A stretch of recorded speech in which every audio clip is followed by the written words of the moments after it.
پەرلەمانی عێراق لە چاوەڕوانی ڕاستپاردنی کەسێکی دیکەیە لەلایەن سەرۆک کۆمارەوە بۆ پۆستی سەرۆکوەزیران.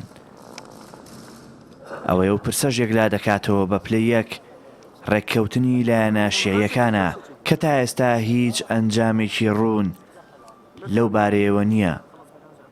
وەک پەرلەمانتارێک باسی دەکا ئەو ناوانەی ئێستا وەک بربژێر خراونەتە بەرباس هەمان ناوە کۆنەکانن کە پێش ڕاستپاردنی محەممەد تۆفیق عەلاوی هەبوو. ئێستا ئاخر کۆبوونەوە ئەوە بوو کە هادی العامری لە کوتلەی بەدر بەشدار بوو، فەیحان لە کوتلەی سادقۆنی قەیس الخەزعەلی بەشدار بوو، نور المالکی لە دەوڵەتی یاسا و عەمار الحەکیمیش لە کوتلەی حکمەکەوانە کوتلە سەرەکیەکانی شیعەن. ئەو ناوانەی متەداولن هەمان ناوە کۆنەکانن، یعنی باس لە مستەفا کاظمی دەکەن ڕئیسی جیهازی مخابرات و هەروەها عەلی شوکری مستەشاری سەرۆکی کۆمار و ئەسعەد العیدانی پارێزگاری بەسڕە و محەممەد شیاع السودانی کە ئێستا پەرلەمانتارە. لە قۆناغی ڕابردوو ناڕزایەتیەکانی کورد و سوننە و بەشێک لە شیعاش شکستی بە عەلاوی هێنا. بۆ قۆناغی داهاتووش کورد هێندە چاوی لە بەرنامەی حکوومەتە، هێندە خۆی سەرقاڵ ناکە بە ناوی بربژێرەوە.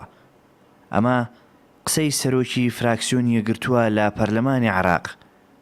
پرسک و سەرۆکوەزیرێنی دیارکەتن شیعەنە لەوە کورد مایە خۆ تێ ناکەین دانیشتنێکیا چێ بووی کا چ ناف هەنە ئەو ناف بەحسی هاتیەکردن ئەمێ گەشتینەوەی قەنەعەتێ مە پاکێجێکی پێشنیار و شروطایە هەی بۆ هەر کەسێکی ببیتە سەرۆکوەزیر هەر گاڤەکە دیت گونجال گەل ئەو پاکێج عێراقی ژیڤەتگریت کوردستانی ژیڤەتگریتە.